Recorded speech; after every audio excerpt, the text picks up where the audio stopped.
Hello viewers, আমরা যখন imo ব্যবহার করি তখন আমরা ইমোতে কল করলে সাধারণত এইচডি কোয়ালিটির ভিডিও পাই না ভিডিও কলের ক্ষেত্রে। তো এই ভিডিও কলের ক্ষেত্রে কিভাবে আমরা এইচডি কোয়ালিটির ভিডিও কল করতে পারি, তো আসুন সেটি জেনে নিই। তো এই জন্য আমাদের প্লে স্টোর থেকে হোলা ভিপিএন লিখে সার্চ দিতে হবে। দেন প্রথমে যে অ্যাপসটি এসেছে সেটি আপনারা ইনস্টল করবেন। আমার ইনস্টল করা রয়েছে, ওপেন করছি। দেন এখান থেকে আই গট ইট, কন্টিনিউ। দেন এখান থেকে আপনি আপনাদের ইমো অ্যাপসটি সিলেক্ট করে দেবেন। দেন এখান থেকে ইউএসএ থাকা অবস্থায় ওপেনে ক্লিক করবেন। দেন ওপেনিং, দেন ওকে।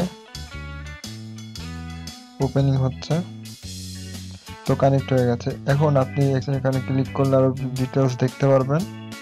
তো যাই হোক, মিনিমাইজ করে এখন আপনি যে কোনো নাম্বারে এইচডি কোয়ালিটির ভিডিও কল করতে পারবেন। এর কারণ হচ্ছে আপনি যখন অন্য দেশের ভিপিএন ব্যবহার করবেন তখন সেখানকার নেটের ফুল স্পিডটা আপনার মোবাইলে পাবেন। সো আপনি সেই স্পিড অনুযায়ী ক্লিয়ারভাবে এবং সেই জন্যই আপনারা এইচডি কোয়ালিটির ভিডিও কল করতে পারবেন। তো চাইলে পদ্ধতিটি ব্যবহার করে দেখতে পারেন। ভিডিওটি ভালো লাগলে ভিডিওটিতে একটি লাইক করবেন, প্রয়োজনে কমেন্ট করবেন, শেয়ার করবেন এবং আপনাদের প্রয়োজনে আরও টিউটোরিয়াল পাওয়ার জন্য চ্যানেলটা অবশ্যই সাবস্ক্রাইব করবেন। ধন্যবাদ।